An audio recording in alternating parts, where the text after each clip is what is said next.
श्री राधे मित्रों, आप सबका हमारे चैनल पर बहुत बहुत स्वागत है।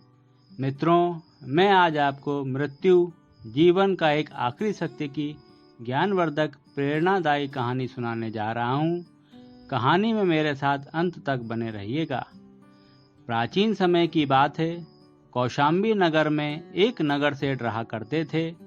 वे चंदन की लकड़ियों का कारोबार किया करते थे, साथ ही जरूरतमंदों को सूद पर पैसा भी देते थे। नगर सेठ बहुत ही लोभी व्यक्ति थे।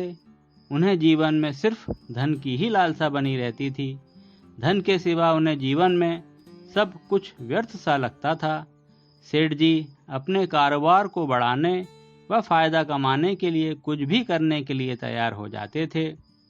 सेठ जी झूठ बोलते, लोगों से लड़ते झगड़ते, छल कपट किया करते। जो व्यक्ति समय पर सूद नहीं चुका पाता था, उसे गालियां बकते, भला बुरा कहते। बस किसी भी तरह धन प्राप्त हो जाए, दिन रात यही कामना किया करते थे। उसी नगर में एक अत्यंत साधारण सा जीवन व्यतीत करने वाले संत जी भी रहा करते थे। वे लोगों से ईश्वर की कृपा का गुणगान किया करते और जीवन की सभी बुराइयों का साथ छोड़कर ईश्वर में ही अपना मन लगाने की प्रेरणा दिया करते थे। भक्तजन उनके वचनों को ग्रहण करते और उसे अपने जीवन में उतारने का प्रयास किया करते।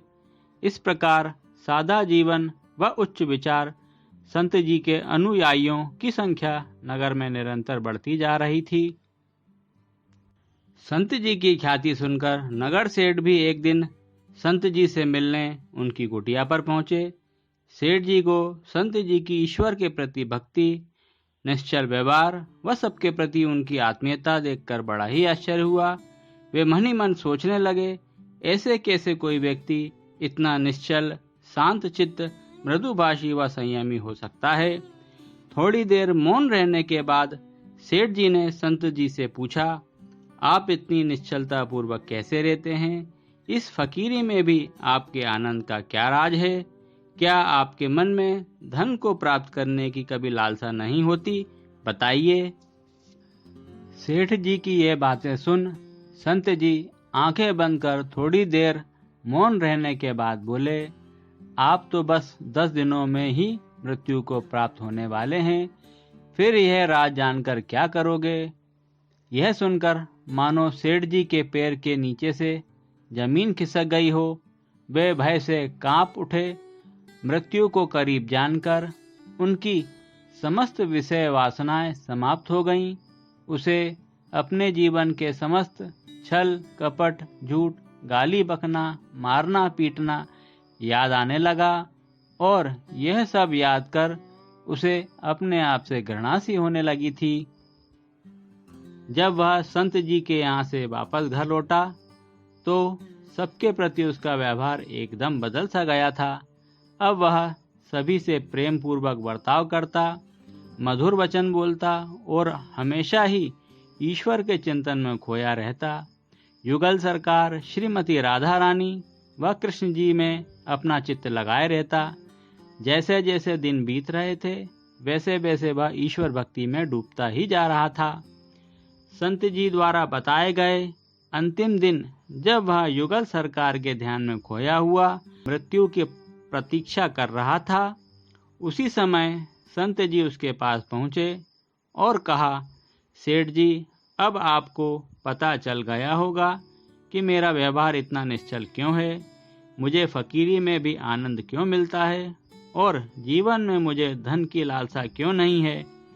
जिस प्रकार मृत्यु को करीब जानकर आपका व्यवहार निश्चल हो गया, धन, ऊंचा पद, मान सम्मान, वैभव सब कुछ व्यर्थ सा अनुभव होने लगा था, ठीक उसी प्रकार मैं भी प्रतिक्षण इस सत्य को याद रखता हूँ कि जीवन सिर्फ आज के लिए है। कल की चिंता व्यर्थ है। फिर धन की चिंता, कटु वचन, बुरे कर्म, झूठ, छल कपट, अत्याचार क्यों? बस तुम्हें इसी बात का एहसास दिलाने के लिए मैंने यह झूठ बोला था कि तुम जल्द ही मृत्यु को प्राप्त हो जाओगे। मित्रों, हम जीवन में मृत्यु जैसे आखिरी सत्य को भूलकर छल, झूठ, कपट, अनैतिकता भरे व्यवहार को ही सफलता की सीढ़ी माने बैठे हैं। जिस दिन हम मृत्यु जैसे आखिरी सत्य को स्वीकार कर लेंगे, उसी क्षण हमारा जीवन समस्त बुराइयों से दूर हो जाएगा। तो इसी तरह की प्रेरणादायी ज्ञानवर्धक कहानियां सुनने के लिए मेरे चैनल पर बने रहिएगा और चैनल को अधिक से अधिक संख्या में लाइक, शेयर व सब्सक्राइब तो कर ही लीजिएगा। धन्यवाद। राधे राधे।